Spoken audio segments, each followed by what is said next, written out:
I'm Justin Boyd. I'm distraught all over again. I am Tristan Jones. And we are the Watchers in the Basement. Welcome to the Watchers in the Basement. We are here today to discuss Season 2, Episode 6 of The Last of Us, episode titled The Price. And it's the penultimate episode of the season, the second to last for Season 2. And let's get going. Overall thoughts. Start with Tristan. What did you think about this episode? I thought this episode was one of those special episodes of Last of Us. I think Last of Us so far has, at least 4 or 5 like kind of touchstone episodes that, even the ones that kind of break away from the normal storyline, but like tell a larger story of The Last of Us in such a phenomenal way. And this was one of those. I think we all knew we were getting a flashback episode based on, how episode 5 ended, and also looking at the trailer for this week. I didn't think we talked about it. I didn't think we were getting like a full flashback, but we got a full flashback. And like halfway through, I was kind of wondering to myself, was like, is having this hour-long flashback, a full episode flashback, does that distract from, the Ellie and Dina show, what's happening in Seattle? And actually, I think it contextualized that a lot more. Like I love just, using this flashback, using these, these yearly, kind of mostly yearly installments of like Ellie and Joel's life to tell a larger story about Ellie. Like I think a lot of people, casual Last of Us fans will come away from this episode thinking this was about Joel, or thinking this was about Joel and Ellie's relationship. And I think this entire episode was about Ellie. Like just really putting us into the frame of mind of like, what motivates her, what inspires her to like, to go on this mission, to continue to try to avenge Joel. And I thought this episode did a perfect job of contextualizing that at the highest level. So phenomenal episode. I had to hold back a few tears, like, the performances, I think it goes without saying at this point in the season, like the performances, we can just expect them to be great. Yeah. Like Bella Ramsey is just on a run right now. Like I think she has owned that character to an extent that even I didn't think she was capable of when she was first casted. And she's like just on a general. I try not to use sports references. You know what? This is. I'm trying to think of let me think of a really good music analogy, and I will get back to you. But she's on a run. Layman's terms for us non-sports aficionados. Just saying. I want to say she's on like a Beyonce run, but it's not that great. But it's more like, I don't know. This is like, I don't know, Taylor Swift from like 2012 to 2017 or something like that. She's on a run, like album of the year 3 times. Like that's the type of run I'm seeing from her right now. Yeah. Brittany, what do you think? What are your thoughts on this episode? It's a beautiful episode. I mean, truly, it really was. And like, I watched this episode after you all did, and I know you were talking in the chat about like, Bella Ramsey, you are an Emmy winner. And it's just like, I thought that was, yeah, exactly. I thought that was like just setting the bar extremely high, right? And I thought, oh God, this is going to be like a soul crushing episode. I'm not ready for this. Obviously, we're going to see Pedro, but like to Tristan's point, not knowing the whole episode was the flashback of everything that transpired once they got to Jackson and leading up to New Year's Day for the current season, right?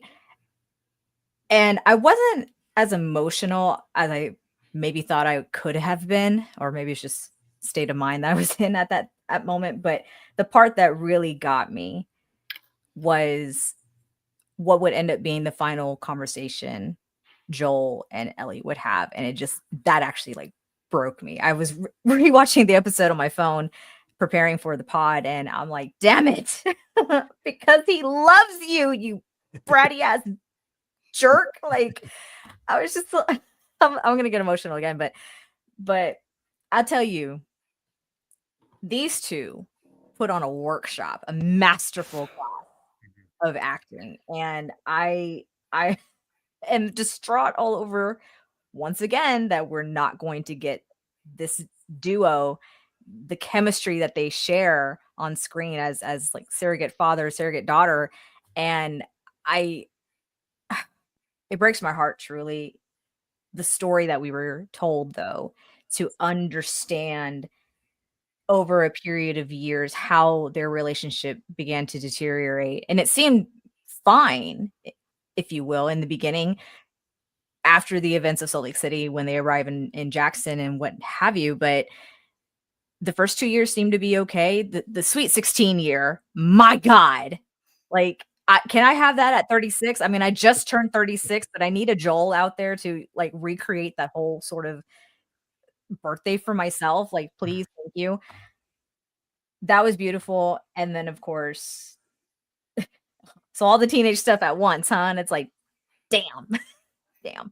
Yeah. But it was a really wonderful story to help, as Tristan said it, to contextualize where Ellie is in her current frame of mind, to for us, the audience, to learn that they did at least have a moment to express their emotions and their feelings of, for Ellie, like, you know, my life could have mattered, right? But you took that away from me, and they at least had some sort of closure on that topic. But it's like you're closing one chapter, and then you're going to start a new year and hopefully start a new chapter, and then Joel dies.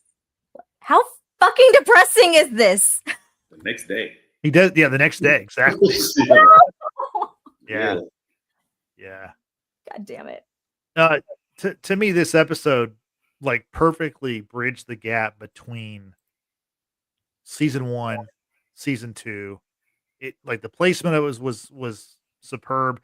And to me, what this show, you know, the show has a lot of confidence, obviously, and HBO has a lot of confidence, but it really showed that like they're on a different level, because most of the shows, even other great shows, when you have actors like Pedro Pascal and you have Bella Ramsey, you have the like they're a duo regardless of what happens. I mean, like I don't think we're going to see Pedro Pascal again. That was probably his last episode from all signs I got from the episode. We might see flashbacks to stuff he's already filmed, but I think he's done with the show.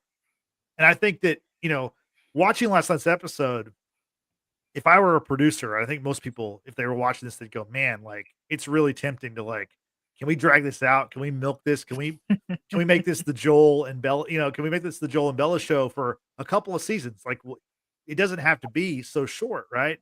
Because they're so great together. This is such a great episode. But this shows me like where this show is driven by story. It's not driven by the business. And there are great shows. There's a show coming up next month that Tristan and I both love very much. I think I can safely say The Bear, season 4. The Bear season 3 was kind of driven by the business of the success of The Bear season 1 and 2, because The Bear was supposed to be a 3-season show, but the first 2 seasons were so wildly successful, so critically acclaimed. They won literally they won like every award, that they had to go, you know what? Instead of having season 3, let's stretch 3 into 4, and then we'll see what happens. And still, I love season 3. I thought it was a great season, but like this show doesn't do that. This show will kill the biggest star in the world and do it to us twice in the most and make sad, us suffer. Yeah, in the most like sad way possible. And then you still like, you're like, wow, that was an awesome experience. Like, I mean, you felt something, right? Like that's what these shows, the best shows, make you feel, whether it makes you feel happy or sad or mad or whatever, it makes you feel something. That's definitely what this show does. And just hats off to this season. And we still have one more episode to go, but like that was an all-timer. And I think this show has had a bunch of all-timers in a short span of time. So anyway, that's kind of our overall thoughts. Let's Tristan, do you have something you want to say? Yeah, I mean, go ahead. I think it's very interesting that you mentioned The Bear, where The Bear started off, I would say, very more of like a broader type of storytelling.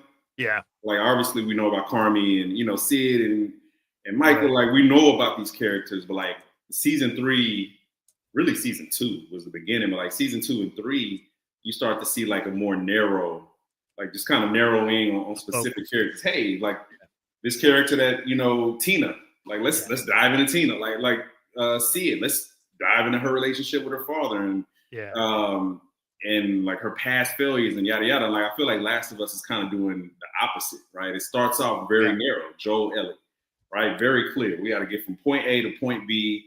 There's going to be some things we come across, some obstacles that unforeseen, but we'll get through those. We're going to make it to point B. Boom. That's the story of season 1.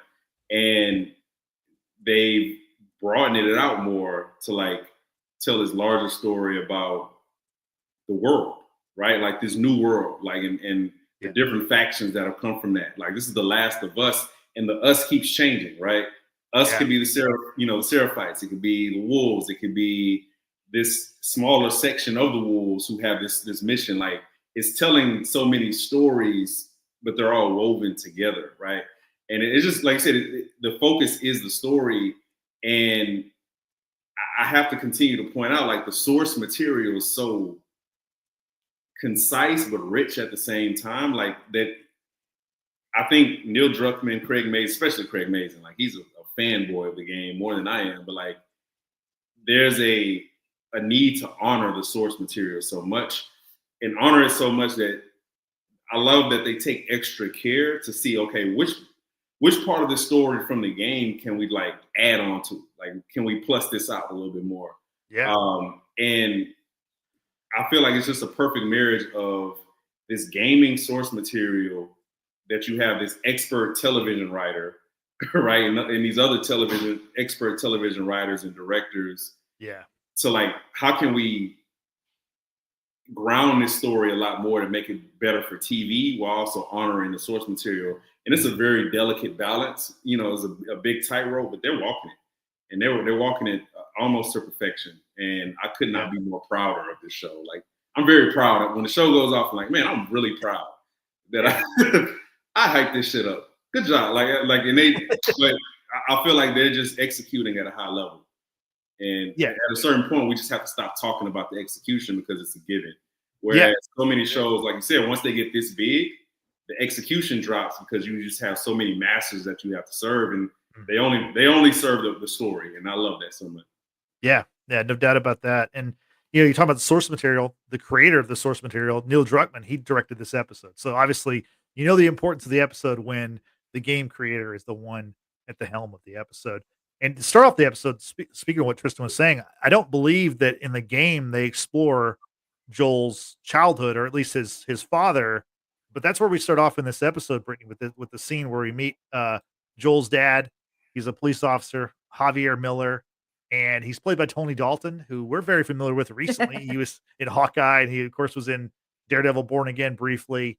What'd you think about the opening scene where we see, you know, we go back to 1983 Austin, Texas, and we kind of find out, like, you know, a little bit of Joel's upbringing, and he hears a story from his dad, and it's obviously something he takes with him, and we kind of see him echo it at the end of the episode. I think it's a great representation of just showcasing generational trauma, right?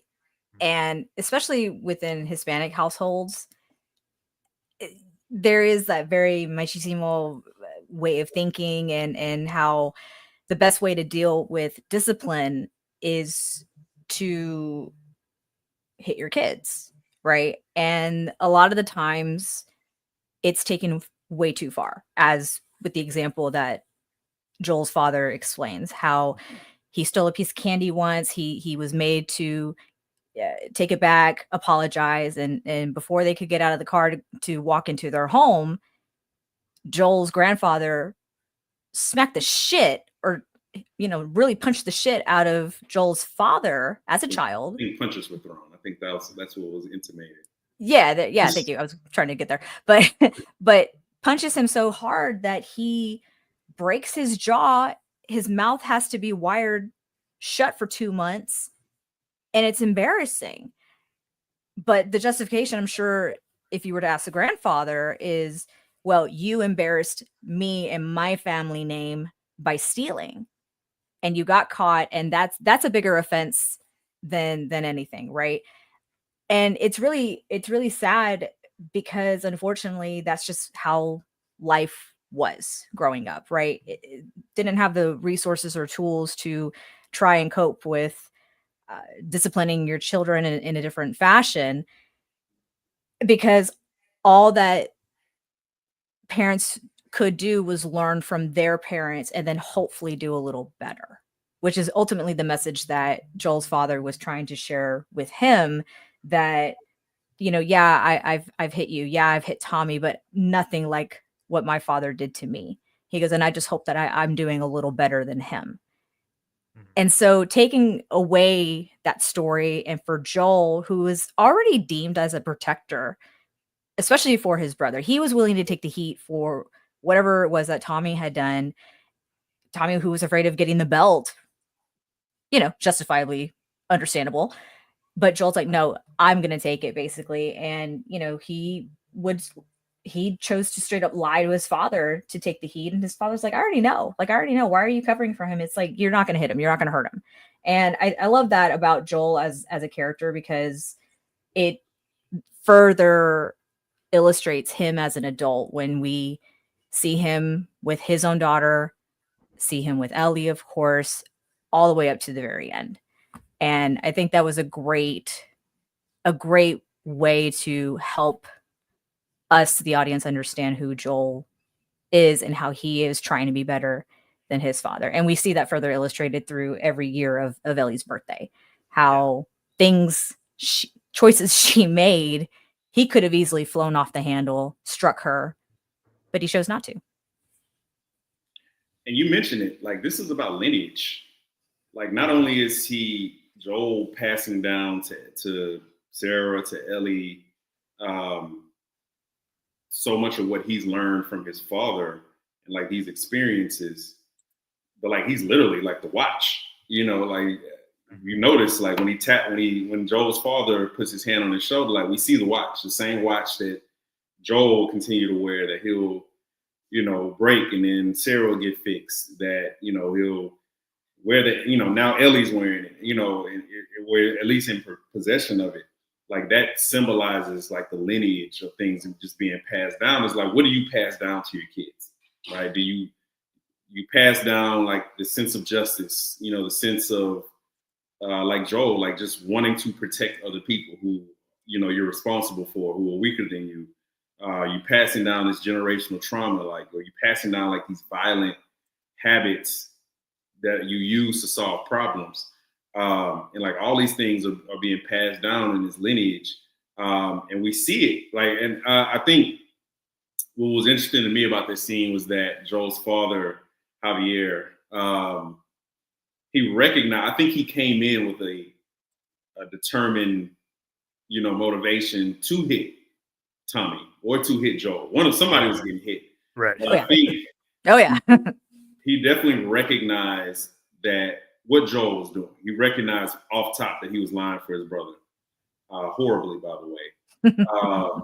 He recognized like what Joel's ultimate motive. He recognized who Joel was, and I think that activated something in him. I think that scene was meant to show us that, hey, Joel's father didn't really know what he was doing as a parent. Like, we just do what we feel is supposed to happen, what is passed down from us. And a lot of times, like, compassion isn't passed down. A lot of times, just the knowledge of the effects of our actions isn't passed down. So we go with what we know, and it's violence. And, I think even with that kind of breakthrough that Joel had with his father, I don't think he ever let go of the feeling that, hey, if circumstances call for it, then I'm going to do whatever it takes to protect, right? Yeah. Maybe that conversation with his father only like further emboldened him into that concept of just being the protector, having that savior complex that he's clearly had his entire life. But it's a great scene because I did not expect that scene to go the way that it did. Like you expected it to end with violence, and it ended essentially with compassion. It ended with vulnerability. And I'm willing to bet that between that particular experience with his father and him being on the porch with Ellie at the end, like, I don't think there were many instances of vulnerability that Joel really experienced in that time frame. And that's essentially, 30 something years, like more than that, honestly. More than that. So like, I thought it was a beautiful, beautiful way to open it up, because while watching that scene or really thinking about it after the episode went off, thinking about it all day, reading recaps, like that scene was about Ellie.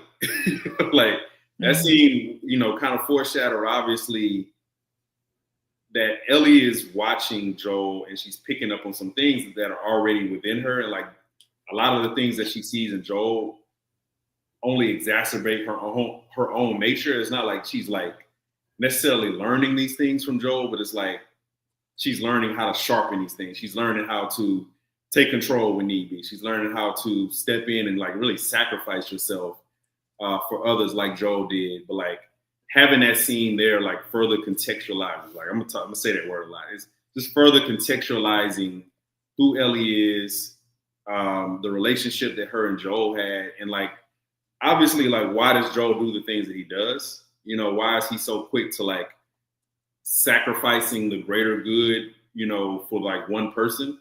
Like we see all of that in that scene. Yeah, no doubt about that.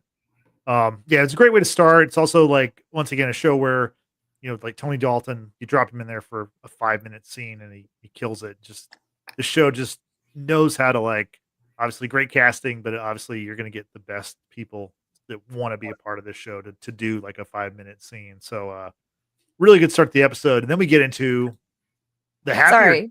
Go ahead. Sorry, I Googled Tony Dalton real quick. He's from Laredo.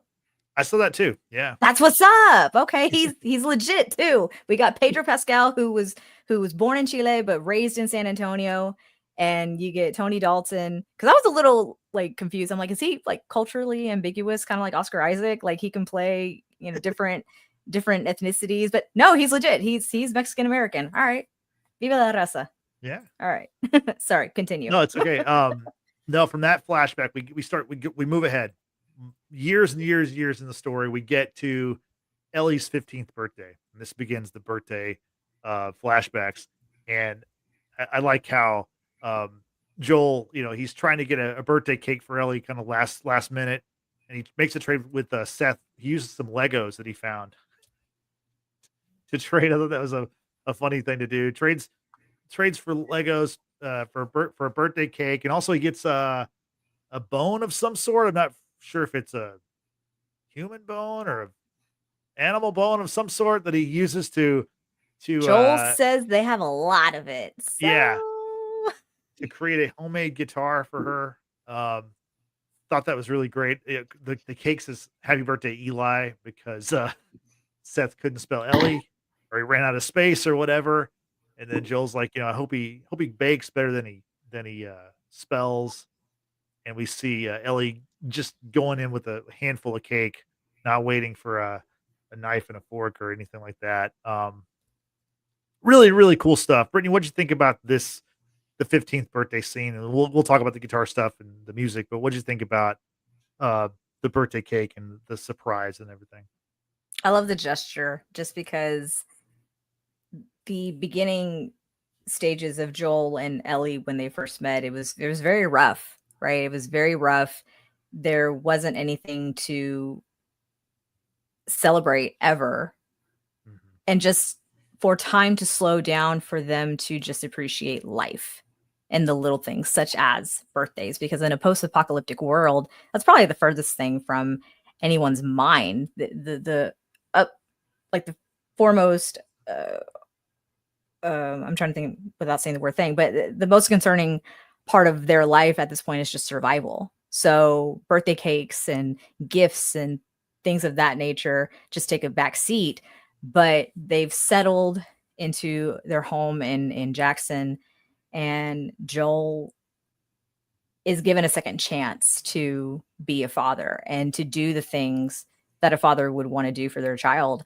And for him, it was all right, let me go smuggle some Lego pieces from a house and bring it to some guy who's kind of a dick, and let's see what we can do for Ellie, because that's his baby girl. I love it when he calls her baby girl, like especially after she purposefully burns her forearm to try and hide the scar from having been bitten by an infected, and she says the reasoning is she just wants to wear short sleeves again. And then you hear her kind of break. Of course, she's doped up on painkillers, but you hear her kind of break. She's like, I'm sorry. I'm so sorry. And it's in that moment you would kind of think Joel could have reacted in the way that his father would have. And that would have either meant the belt or just slap across the face or some sort of whooping of some kind. But he chose to show compassion and to tell her, it's okay, baby girl, it's okay. And he holds her, kisses her on top of her head, and just lets her be. Yeah. For me, like, it's also kind of sad because like her being the 15th birthday was also quite possibly the happiest that Joel and Ellie would be together.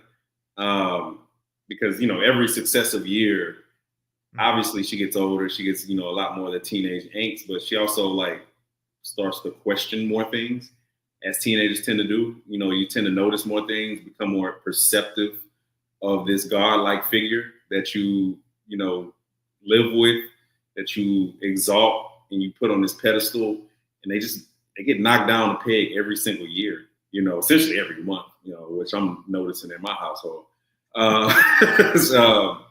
But that was the peak. That quite possibly was the peak. Like, obviously, they had gone through everything they had gone through to get to Jackson, just to leave Jackson and come back. But like you said, they're settling into like some sense of normalcy. Like you said, like that time, just kind of let time stand still and just enjoy, the small things, the small details. And I think this is where Joel thrives. Like, Joel really pays attention, especially in this new world of his, to like small details about the people that he loves. Like, he's always going to go the extra mile because he puts so much into that small group of people. And it's just sad to see like it's all downhill from there. Like, obviously 16 is going to be a rough year anyway, in the best of circumstances. But in this one, where, we'll get to that, like, as she's starting to develop more of this understanding of the world and understanding like the connection between, her past and the way that Joel acts, like, nonverbal communication, like she's just getting smarter, like, it's a lot more perceptive, and you just can't hide like these things anymore. And obviously you see by the time she's 19, 20, like these things will come to a head. But like 15 was really the beginning because, a few months before that, she literally asked him a question. Like, she asked him probably the most important question he's asked anybody, and he fails that. And we can also see it like in the 15, 16 range, she's still in a state of denial because I think she knows the truth from the jump. And as you do when you're younger and you are exalting somebody, you push a lot of like that truth down as far as possible, but it always comes up. When I was 14, 15, my best friend was the biggest Kobe Bryant fan, and I was an Allen Iverson fan. And we would argue constantly about Allen Iverson versus Kobe. And at a point, I just got to a point in life where I knew like, I was actually wrong. You know what I'm saying? And like, it took everything to me like, damn, I really was fucking wrong. Kobe Bryant is better than Allen Iverson. And I would die for Allen Iverson at that time in life. But at a certain point, you just have to accept the truth that was always there. Yeah. But 15 was really like the beginning point of that, while also being like the peak of their relationship. So it's a bittersweet moment for me. But beautiful, Future Days by Pearl Jam. Yeah. The lighting, everything. Like this is everything about that scene is meant to show like just the beauty of their relationship, from the lighting to the song to the cake, everything. The way Ellie's face lights up, you know, when she's scarfing down cake with her hands, you know what I'm saying? Because she probably doesn't understand the Little concept. heathen. It's nice. But, you know, that legitimately was the peak of their relationship, and everything that happens after is just a Shakespearean tragedy, you know? Yeah.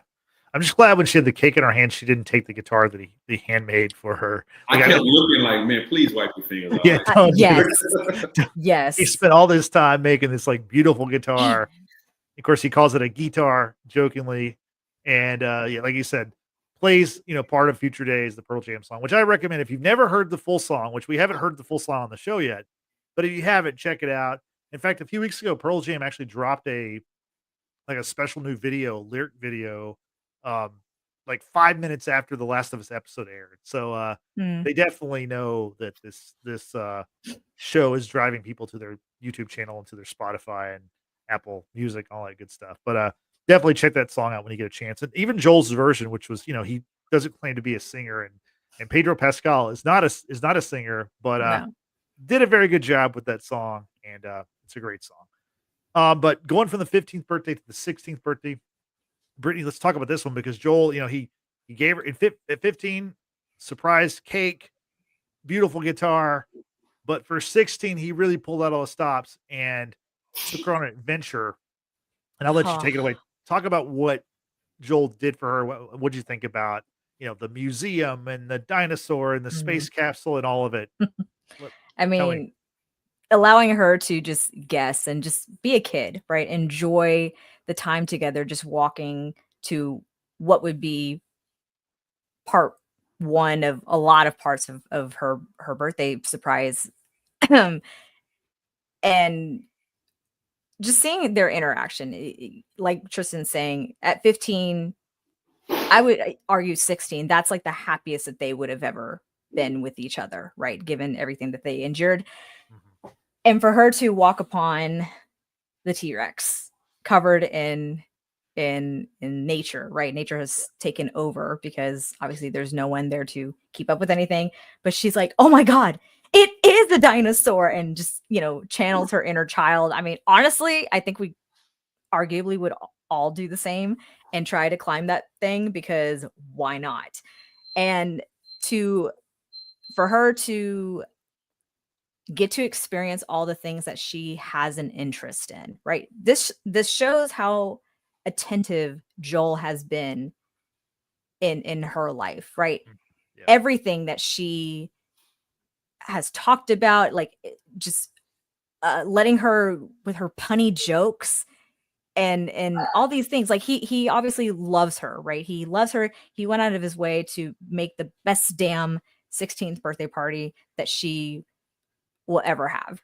And her seeing the Ottery and being able to spin the little dial for it, and she's like, oh my God, it works. And he's like, oh yeah, someone must have greased it. And it's those interactions that he went out of his way to make sure that she got to experience all the things. And the Apollo, was it Apollo 15? That was the capsule that was there, once again covered in nature, and really creating that experience for her, creating that environment for her. Hey, before you get inside, you gotta get a helmet, and gives her a rock to smash the glass, and letting her choose what helmet she wants. They both get in. She's playing around with the dials, the switches, and what have you. And when he gives her the cassette, I was like, okay, first of all, does she know how to use a cassette player? Like, just curiosity, because kids today obviously wouldn't. But he creates this experience for her in which he says, close your eyes, it'll be worth it. She plays the cassette, and it's like the live launch countdown, basically. Launch count. And then we kind of get to see what's in Ellie's mind of what it would have been like going up into space in that capsule, right? The lighting moving across her face, and just the movements. And I mean, talk about, God, I mean, I don't, how else can I say it other than he gave her an experience.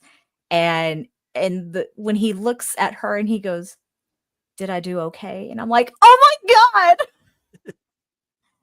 You did fucking amazing. Like, Jesus. Yeah. Why, God in heaven? Why? Like, I know I'm being so dramatic right now, but I mean, and she's like, are you kidding? And like the smile on her face, the smile on his face, for him, that's what makes it worth it all.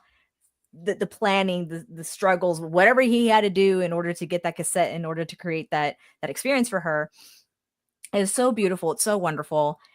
And it had to have been a magical day, but I don't know why it just seems that always on her birthday from here on out, she's reminded about Salt Lake City, the Fireflies, because they're walking back to Jackson and Pedro, listen to me. Joel's like, oh, this is nice. We should, do more stuff together like this. And she's like, yeah. And looks over to her left and sees a bunch of fireflies in the distance.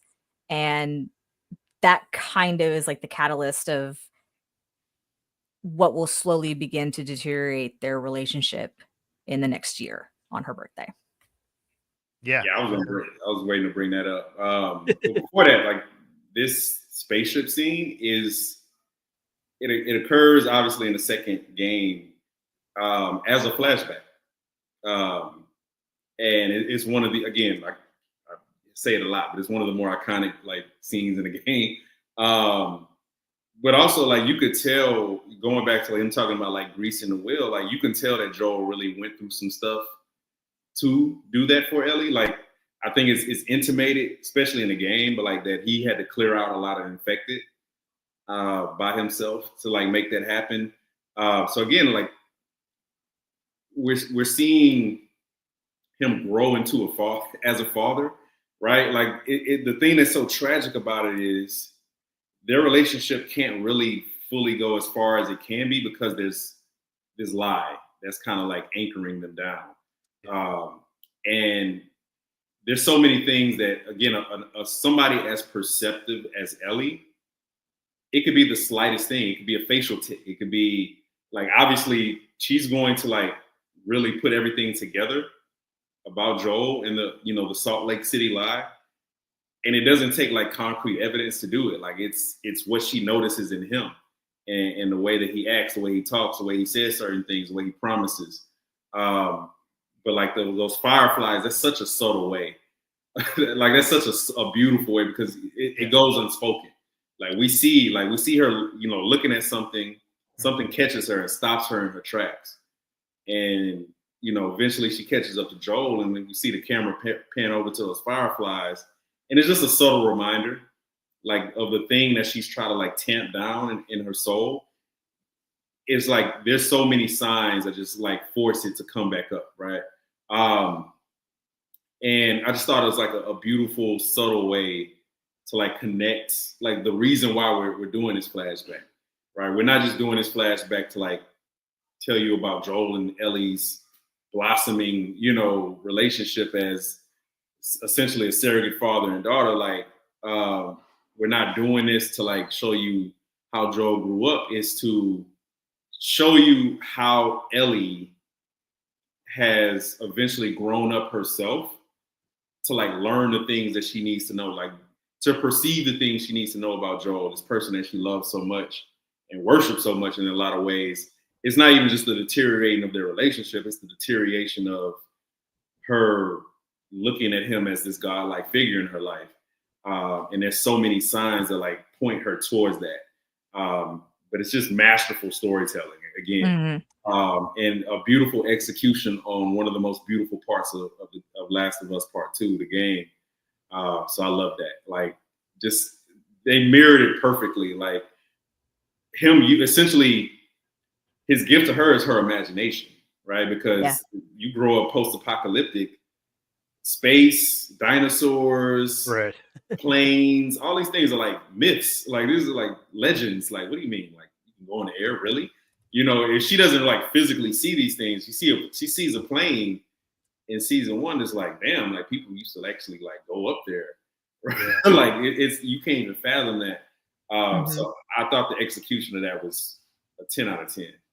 And I think even Druckmann expressed in the making of the episode that this was like one of the most important scenes to get right and it means so much to him that Pedro was able to be Joel and deliver in that sequence. And I think it's one of the best scenes throughout this whole damn series. It's just incredible. It truly is incredible. And to further the point of Ellie and how she looks at Joel now, it's almost like the death of her innocence in a way, right? It's we're not kids anymore. It's time to grow up and it's time to face the music. No pun intended. Yeah. And if you really enjoy seeing Pedro Pascal in a space capsule, there's a movie coming out this summer called Fantastic Four. I've never heard of it. He will be playing an astronaut. I don't want to spoil it, but Fantastic Four First Steps in July, and we'll definitely be talking about that. But y'all both made the great point about how this adventure that Joel takes her on for her 16th birthday shows how much he knows about her and how he wants to, her interests, right?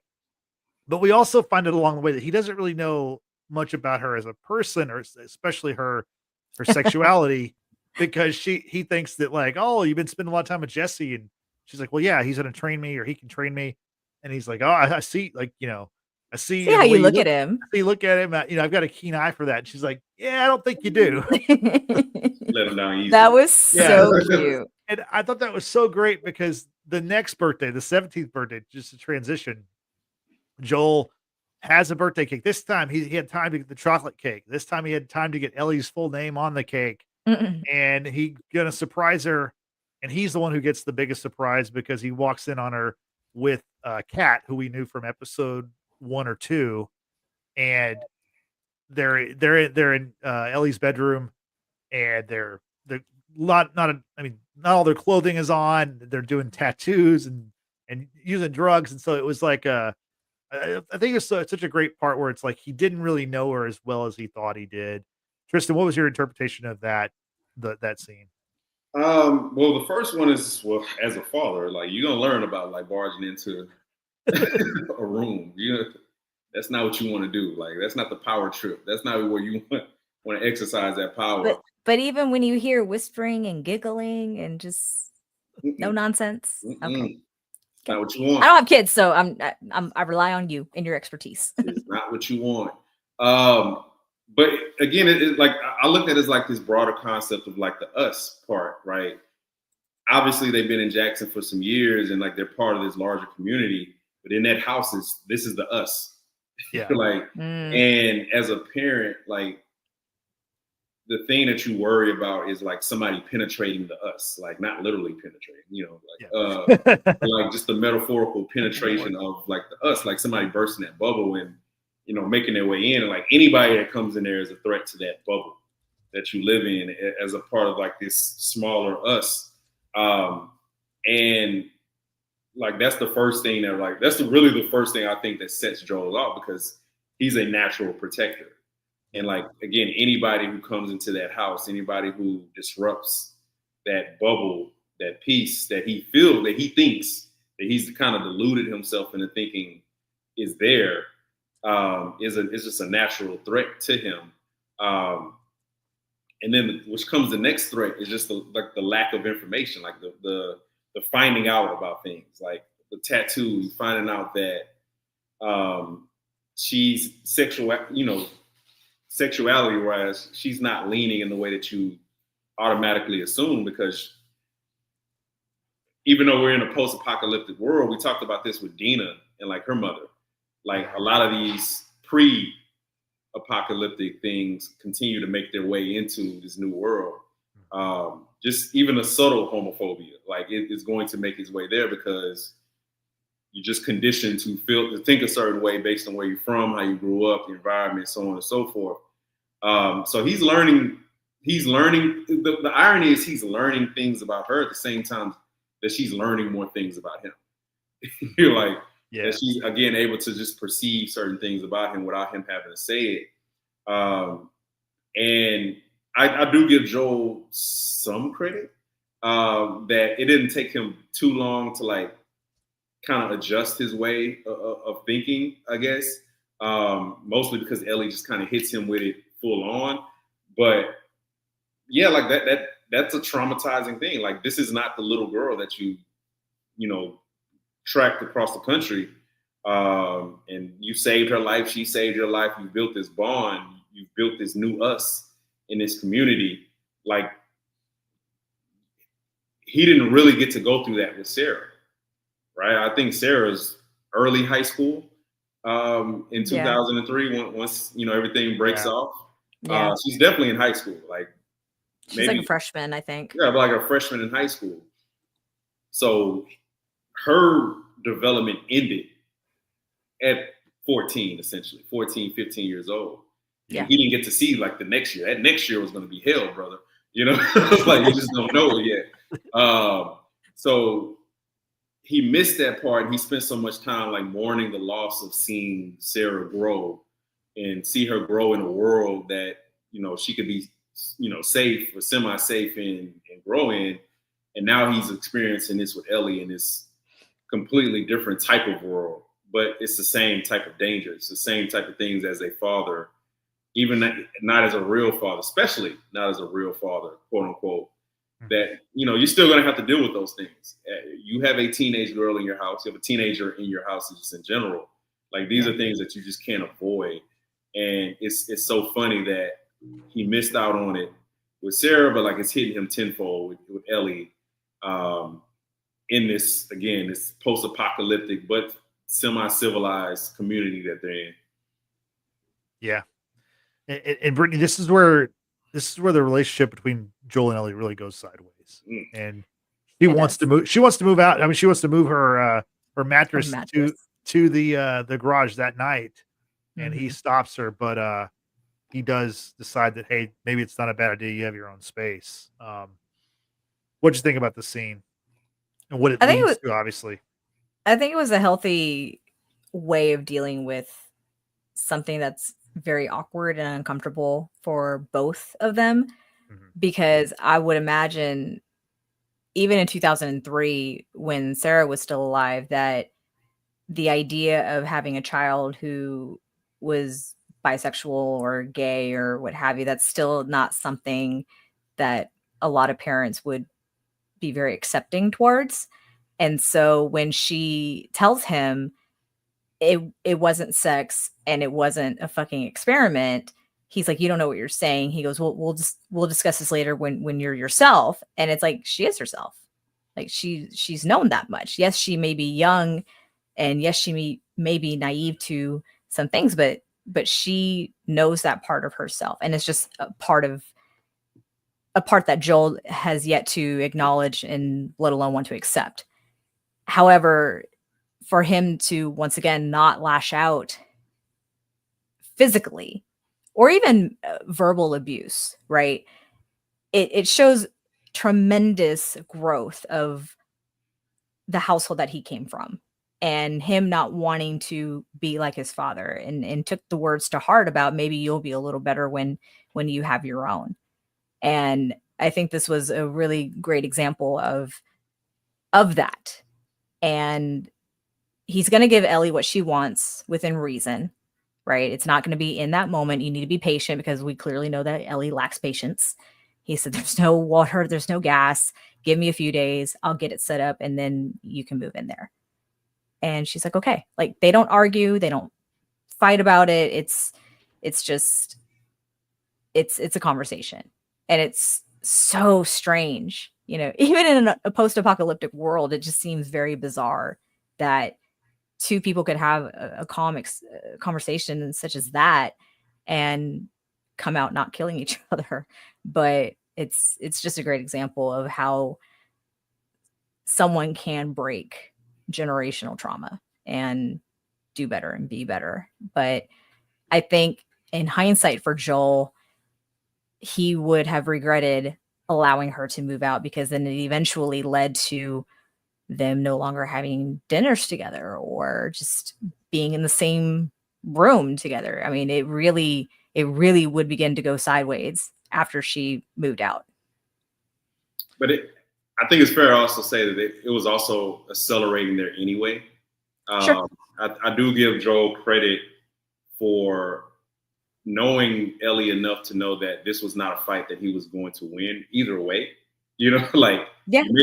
you make her say things get worse. You let her leave, things get worse. Like again, there's a cloud of this lie, you know, this his past regression that is hanging over his head and hanging over, you know, their relationship, that is anchoring it down and, you know, keeping it from growing essentially to where it could be. And until that's, again, the tragedy is until that he could like really be honest with her about what happened, there's no chance for them to grow together, you know. And once he finally did, obviously, like it was a short-lived, you know, development. But I give him props for like, hey, I could fight this. I could argue. We could go back and forth. I want to let you have it because I know you. I know he knows that she was going to do that regardless. You know, she was going to wait until he left one day and then everything was going to be gone. Like she was already kind of looking at, planning out, okay, I need to move this, that. She had an interior design, you know, already. So like, man, let her have it. Like these are just one of those things that you're not going to win. As a father, you have to understand those things in order to have that relationship.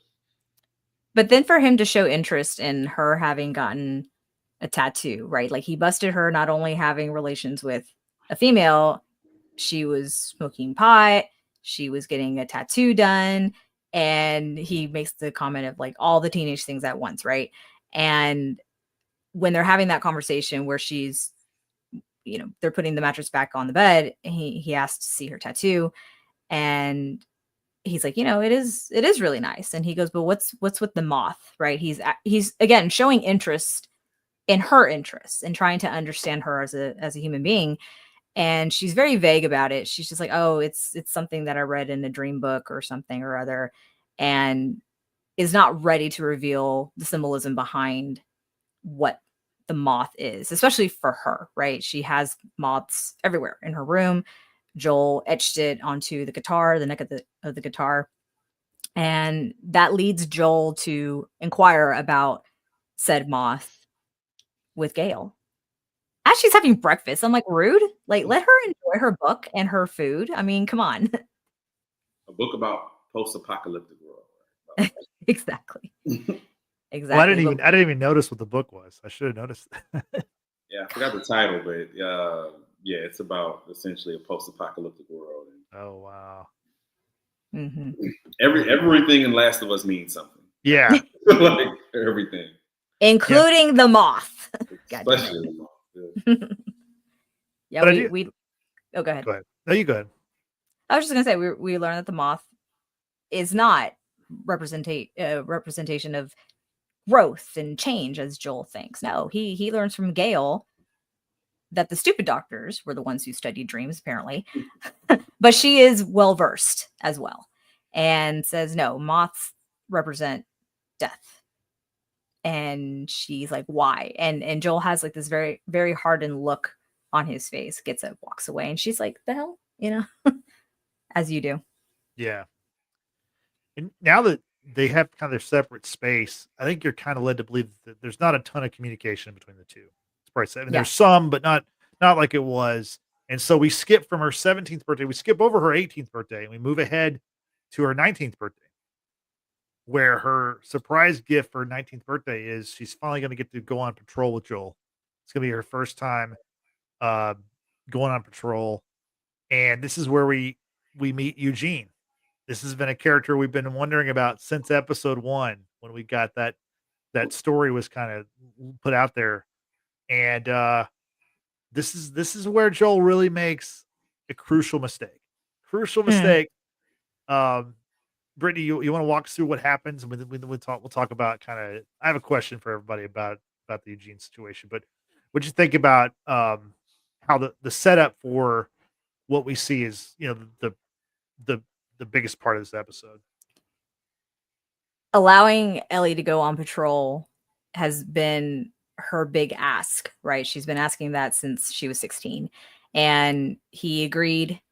He's trying to show her the ropes, and she's like, this is pointless, what have you. But he gets a call on the radio that there are infected in the area where Eugene and his partner are. So they race off to go find these two. And it looks like the other partner was found, but being dead. I guess he was dead off his horse and the horse is just running away. But they do encounter Eugene, who reveals that he has indeed been bitten by the infected. And he's making this request, kind of, well, I say request, but maybe a little bit more of a demand to go back to Jackson and say his goodbyes to Gail, from a safe distance. And Ellie is compassionate towards Eugene's request, right? She knows that, yes, this is going to take over him in a period of time, but not immediately, right?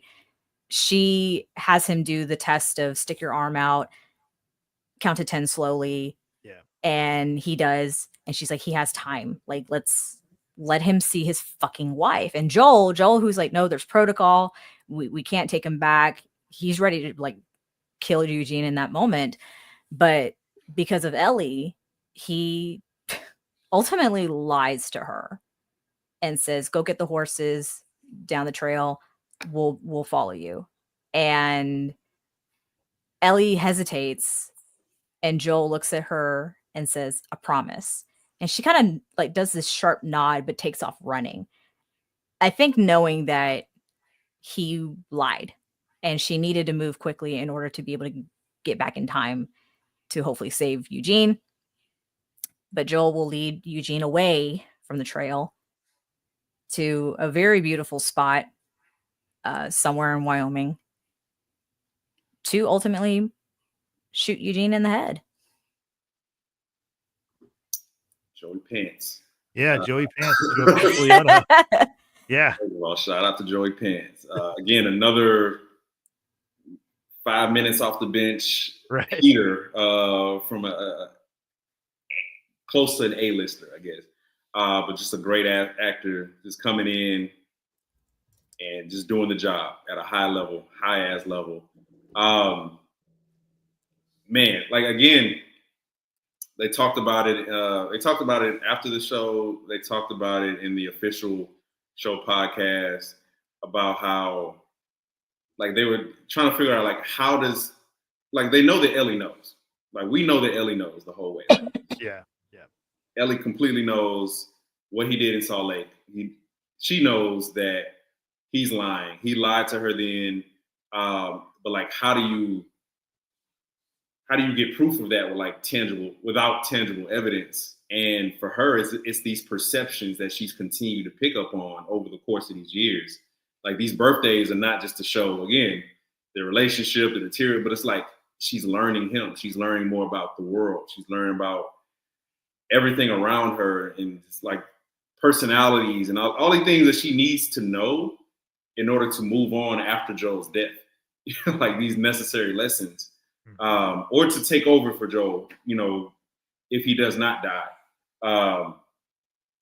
And like, the way he says, I promise, like, reminds her in the same way of that original lie, as they were, entering into Jackson.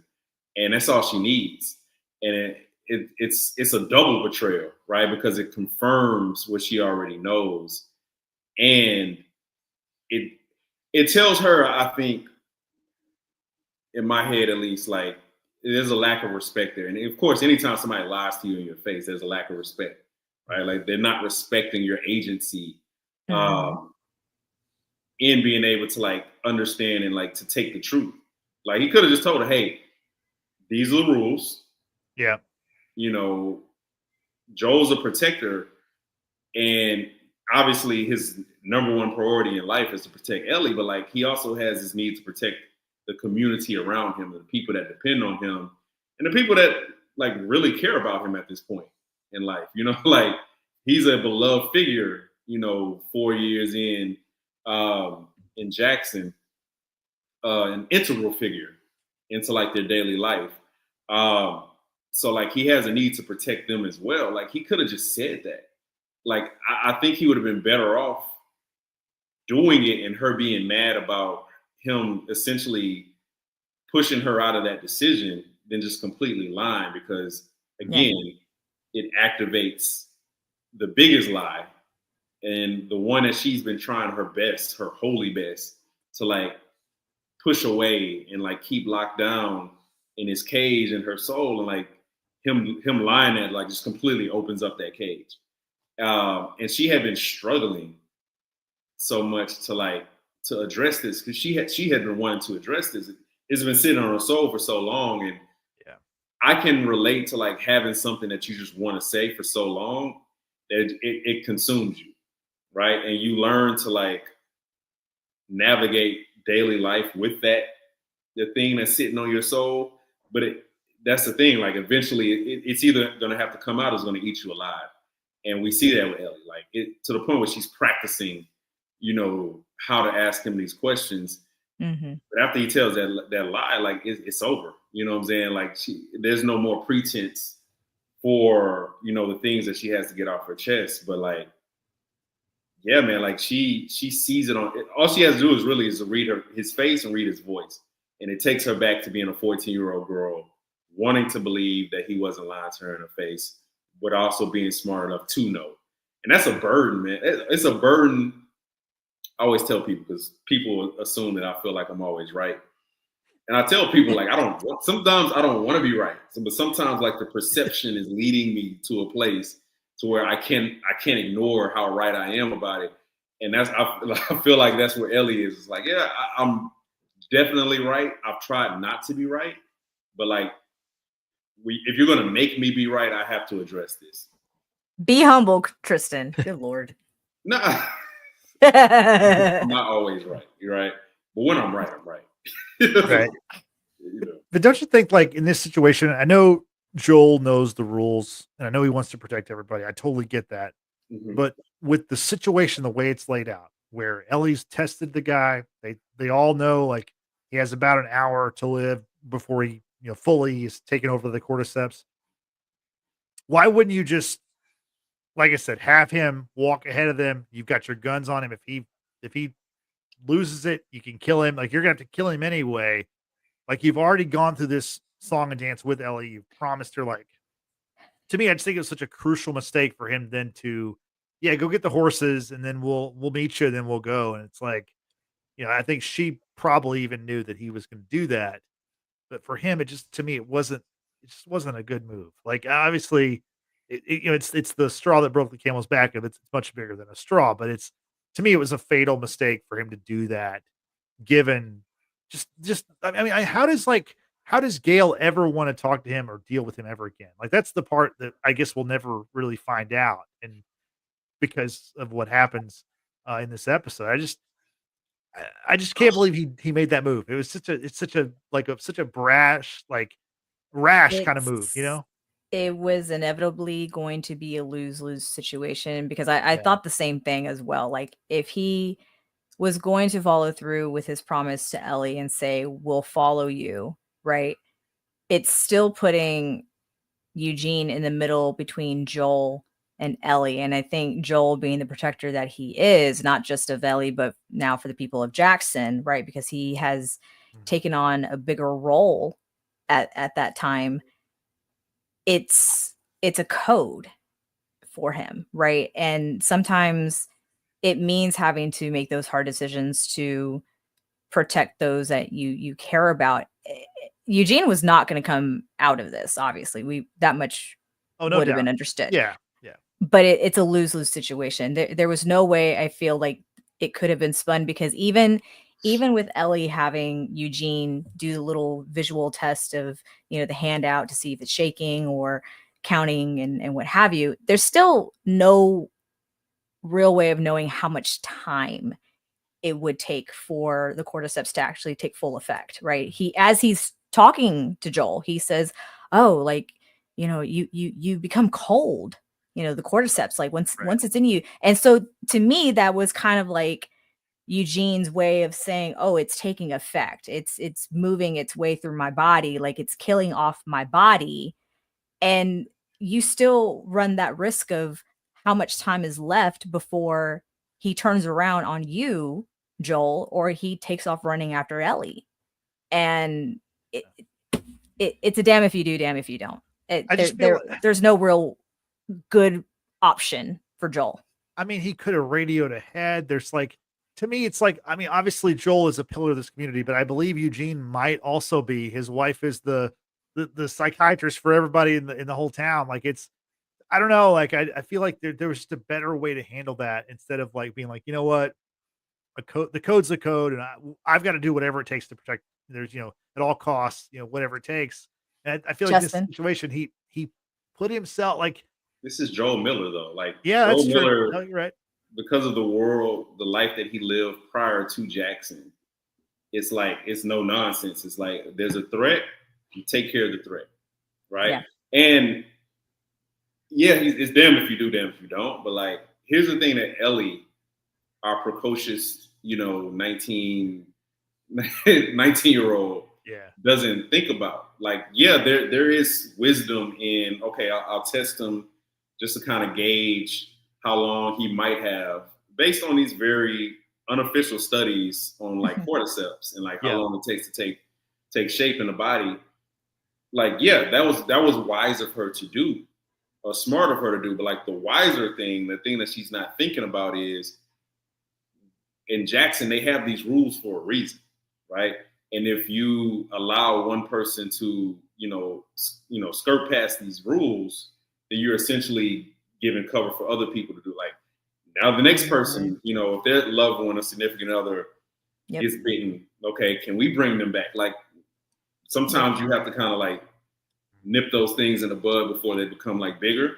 And Joel has to think about not just Ellie and like her needs and wants, or like an individual, even as important as they are to that community, but like the community at large, which again is ironic because Joel is in this situation because he is not thinking about the community at large. He's thinking about the needs of one person. Yeah. Maybe this is him trying to like rectify that. It was just like, I've made this mistake before, and this is, literally costing me my relationship with this, girl that I love, this little girl that I love. Surrogate daughter. Yes, essentially that's his daughter, right? The world has ended. Like, traditional fucking, no nuclear households in 2039 or 2029. But again, like, is this dance with Joel. It's like, am I protecting just Ellie, or protecting the things that protect Ellie? All this is about protecting Ellie in some type of way, but like, who do I prioritize in this moment? In this moment, he prioritizes the community. And I think he could justify it as, I'm protecting Ellie. Like, I don't want you being this close. I don't care what we have, what weapons we have behind him. I don't want you being this close to any type of danger, right? Like, he's literally taking her on that patrol, the easiest route possible, because he wants to continue to protect her, even as she is blossoming into, an adult, young adult. Like, he still has that need to protect. It's just that need to protect also brings out other selfish urges in him, like lying, or putting the needs of one person over the larger group. So it was a damn if you do, damn if you don't type of thing. But I completely understand why he killed Eugene. The lying part, again, is only made worse because of the original lie. Yeah. Also, quite simply, Justin, this is the way. I had to do it. Another Pedro Pascal character. Yeah. I had to do it. Okay. Sorry. Yeah. Mandalorian. The Mandalorian way. Yeah. This is the way. No, I will say, and I know I talked about this with Justin earlier today, how it was shot to illustrate the moment that Joel shot Eugene.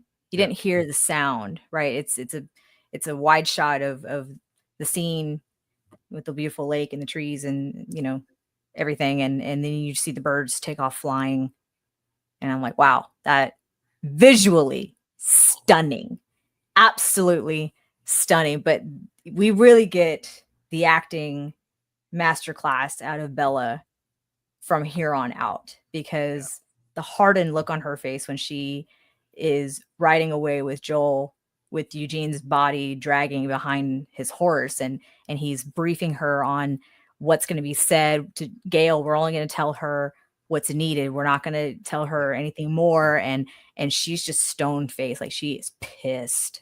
she was pissed because now she's being dragged into Joel's lie. Mhm. And something that she didn't ask for, obviously. And so when it unfolds, when they're back inside Jackson, and Joel begins to tell Gale about how, he said he loves you, and he was very brave, and he understood, blah blah blah. Mhm. And Gale like embraces Joel, and it's like, oh my, like thank you. It's like it's a comfort to know that what the last moments were like for Eugene. And then Ellie just totally stomps on that and is like, that's not what happened. Mhm. And that one teardrop that she is able to squeeze out and maintain, dude. Bella Ramsey, I understood, Tristan, in that moment what you meant about you are an Emmy winner. Like, god damn, like that was incredible. How the composure was kept, and you still see all the emotion in that one tear.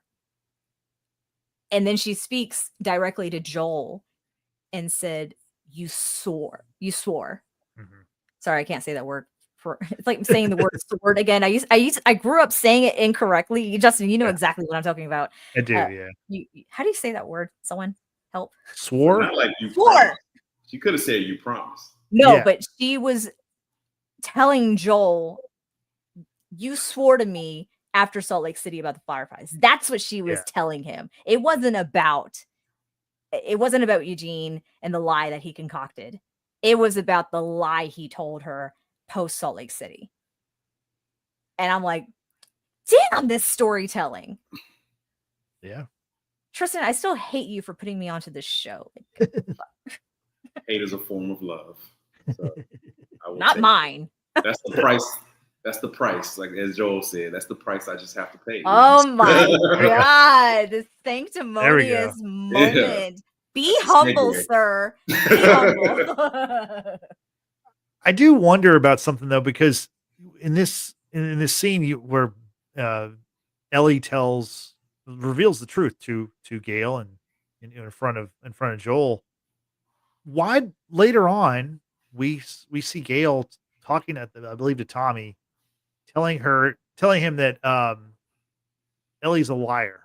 Like I wonder, like maybe we just haven't seen. There's some more flashback in between stuff where we're gonna get that kind of explained a little bit, but I don't really understand because like she literally just revealed the truth, how her husband actually died, and then she says, then she's later on, years later, or not years later, but later on, she says that Ellie's a flat out just liar, not a person who lied.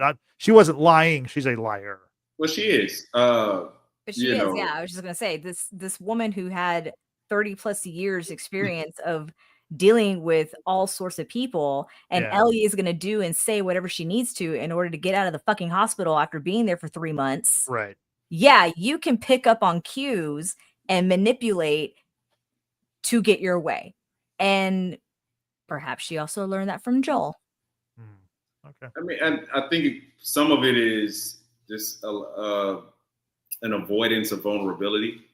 Another part of it is if she wasn't mad at Joel all these years for telling that lie that she knew he told, would she have told Gale the truth? No, like this was primarily about punishing Joel for lying, the big lie, and then the confirmation lie that he had just told.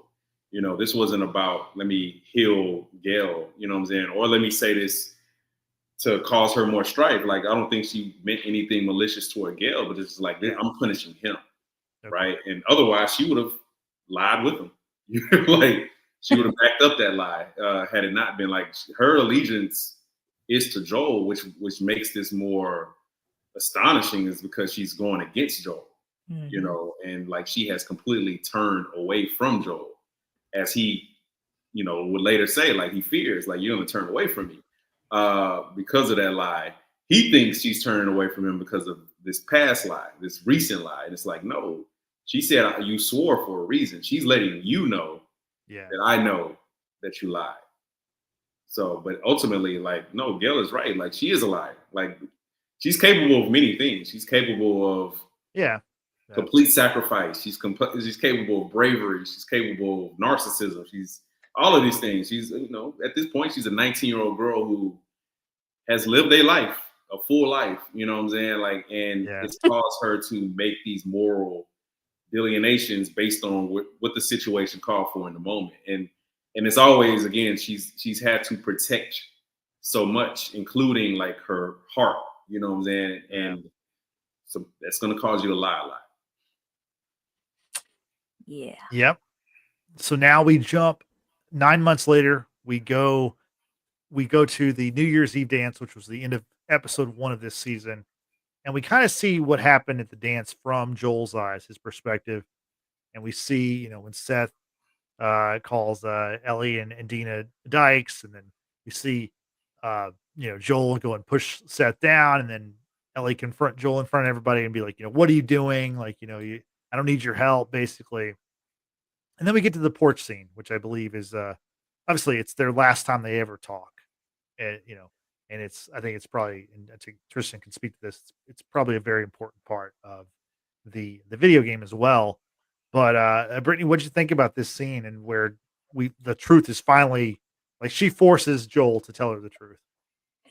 It's funny about this scene playing out in its entirety is I had sent Tristan something on Instagram the other day of a reaction of a young woman with, I'm assuming, her significant other watching the episode when Joel died, and she's very, very emotional about how she didn't even get to say I'm sorry. She's just being a brat, and he just died. Like, it's just, and I simply entitled that as the feeling known around the world, because that's exactly how I felt. Yeah. Where it's like they had this encounter on New Year's Eve. Joel goes off on patrol with Dina. Ellie's going to go on patrol with Jesse, and he's asking her questions about what's going on between her and Joel. Like, everyone's aware, walking on eggshells. And she's like, listen, like, we have our shit. Like, we have our problems, but we're working through it. And in that moment, it's kind of like, well, are you really working through it? Or are you just saying that just to get Jesse off your back? But then we later discover the truth behind that, which was they were trying to work out their shit. Ellie on the porch scene, or for the porch scene, she walks away, but then she comes back and starts light conversation. What are you drinking? Oh, coffee. Where'd you get it? Oh, from people that came through.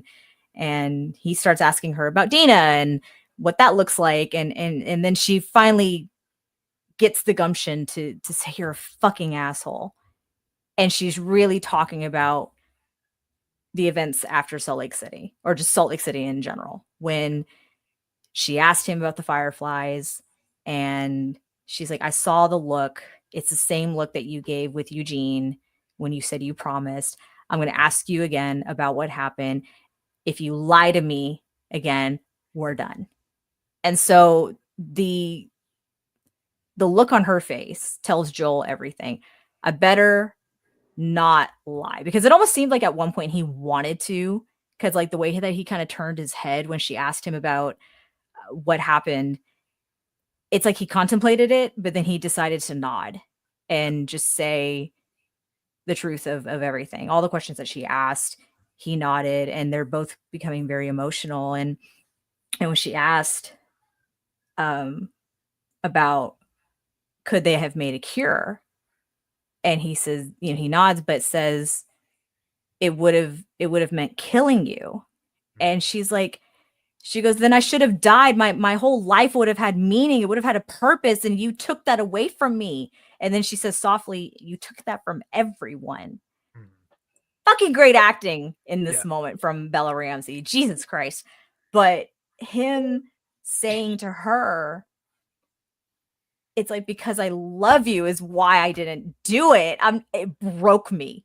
It absolutely broke me in that moment. Because I too want to be loved by Pedro Pascal. Well, and then he says, and if for whatever reason I had the chance to do it again, I'd do the same thing. I wouldn't change it. Yeah. Yeah, and she's like, did she say like, oh, you're a monster or something? Oh, she's Like, just Selfish. because yourself. selfish because you're selfish. And he goes, it's because I love you. And Yeah. and until you have one of your own, basically echoing the thing that his father said to him, until you have a child of your own, you don't understand, but hopefully you will do better. A little better than me. A little better than me. And then it's in this moment that Joel says to Ellie that I'm going to pay the price for this because you're going to turn away from me.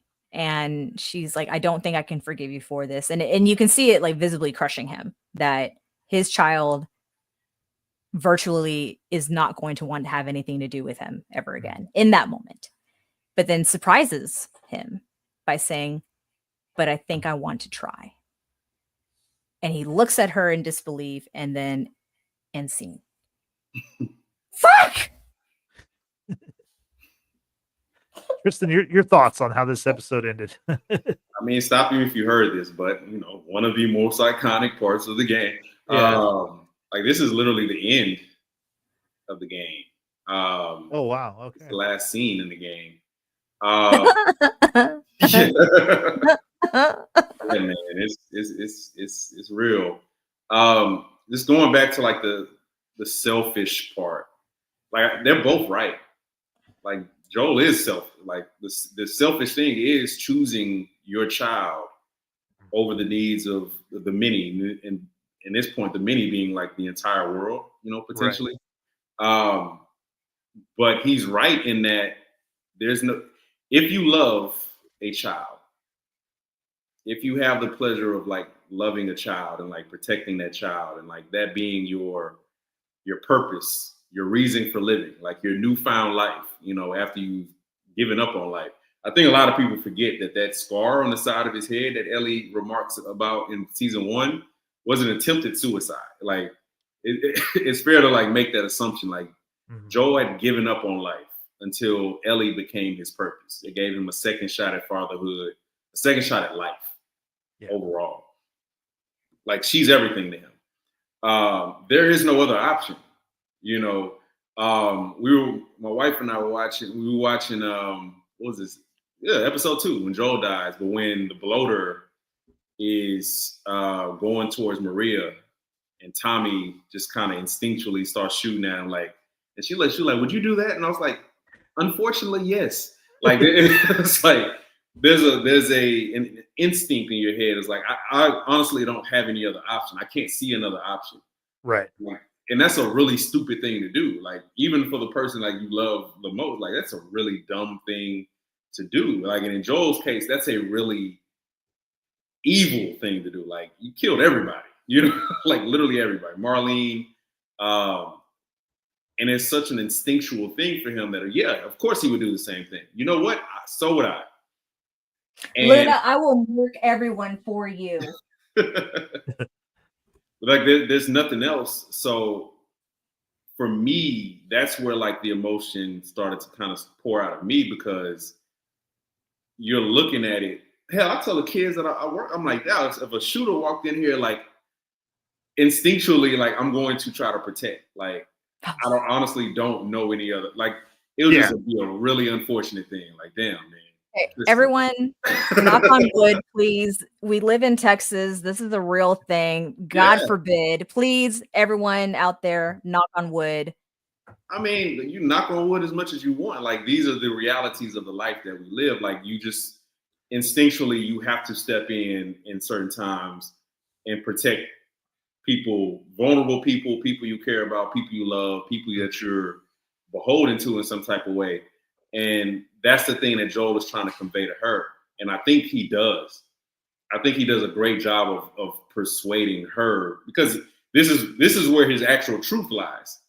It's like, hey, I love you. Like, and this is a love that you just simply do not understand. And like, I try to explain this to our children. I try to explain this to just other people's kids. Like, hey, your parents love you in a way, or being a parent is something that you just simply do not understand until you become one. Like you might understand like the parameters of it. You might understand like just the basics of it. Don't hurt the kid, like raise them right, morals, blah, blah, blah. But like no, I would do some really fucked up things for you. You know, like, and I accept that, and I'm cool with that. Like, I just kind of live within that space, and like that emotion is transferable from Pedro Pascal to the character of Joel, to Bella Ramsey in the character of Ellie, and that's what I think begins the path to reconciliation of their relationship. It took for him to be his most honest, which is, yes, I did something really bad. Here's why. I would do it again. I love you in a way that you simply cannot comprehend. And ultimately, that's why Ellie is on this murder path, like in Seattle, not because she is justifying what he did, not even that she condones it. I don't think she condones it at all. I think she feels a genuine empathy and compassion for Abby's father and for the rest of the Fireflies and for Marlene and for Abby. But it's the love that she knows that he has for her, that she has for him, is driving the hate part of it. It's the two-faced part. Like, there's a side that's like, hey, I understand what he did was wrong morally, but this is somebody that I loved, and you took him away from me before we could reconcile that. So now you have to die. And also, let's not forget, she's going to be a dad. She's going to be a dad. So she's got to protect her own, right? Yeah. She's got to protect her family. And I mean, listen, I would probably go on the same murder path as Ellie, especially if anyone messed with my dog. First and foremost, don't get it twisted, people. FAFO. If you know, you know. But I mean, I think it's totally justifiable. As terrible as it sounds, it's totally justifiable at this point. She didn't get that moment to reconcile with Joel and Yeah. put the past behind them. And new year represents new opportunities, new chapters to write, and new relationships to be had. And it all went to shit. Yeah. Yesenia here says they feel raw.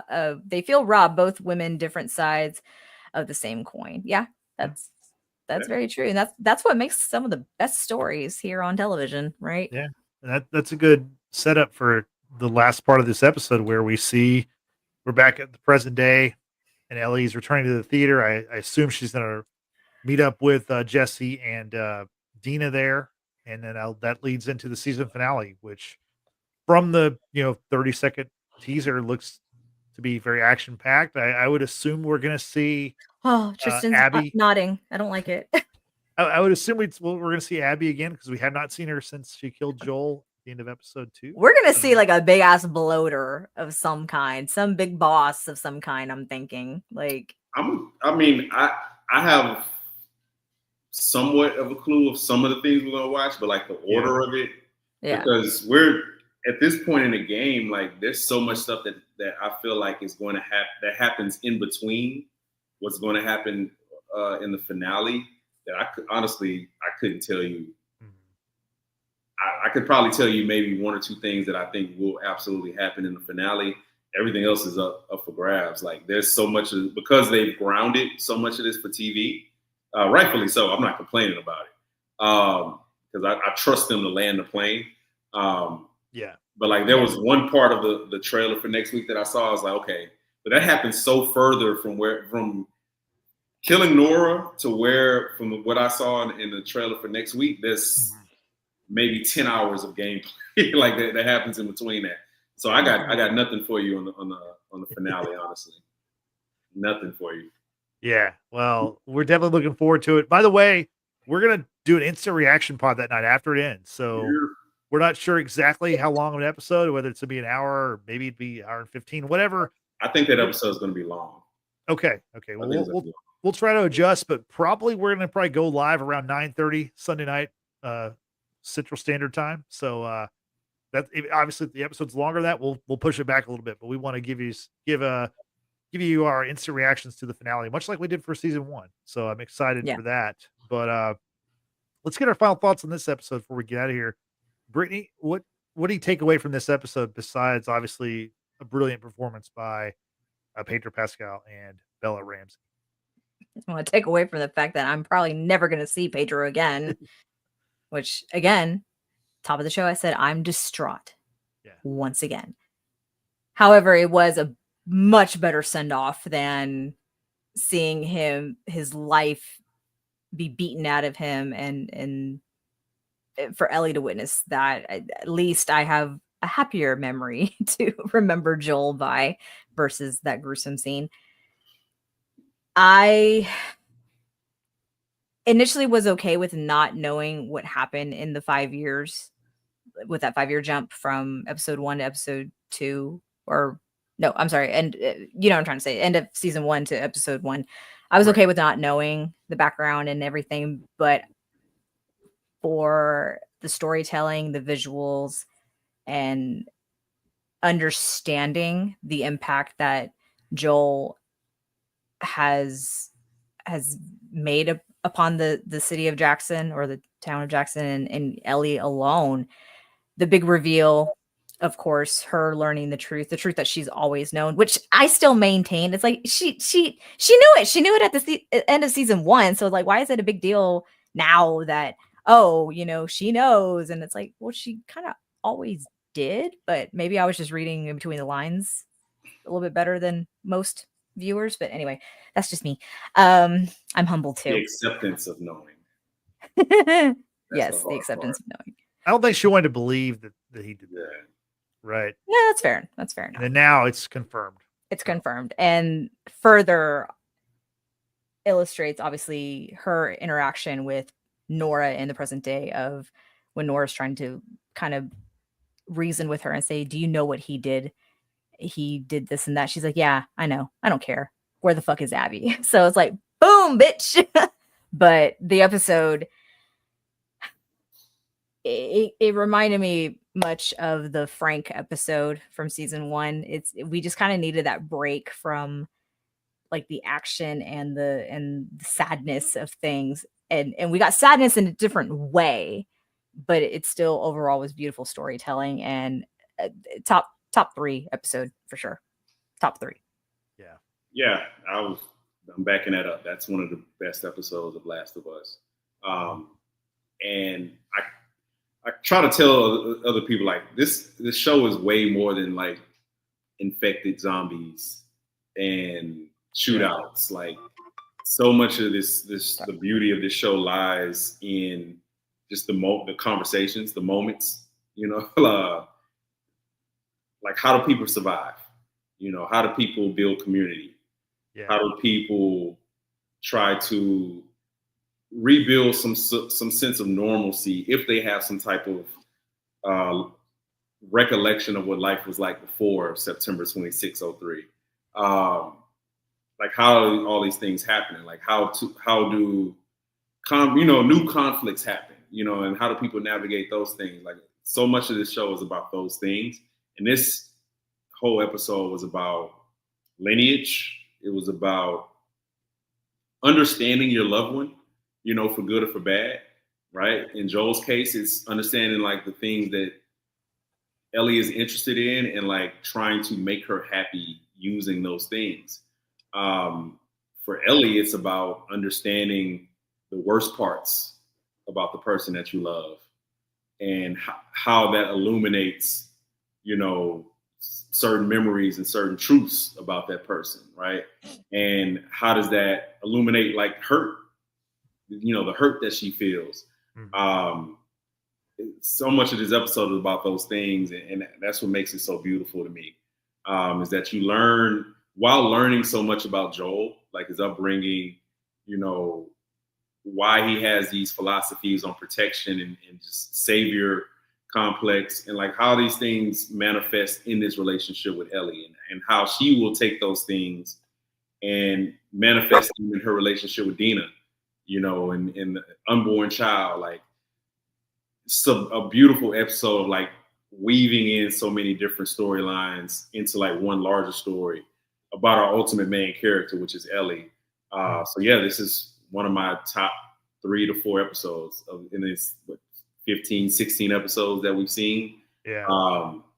It's just a masterclass in performance, storytelling, production, just subtle details.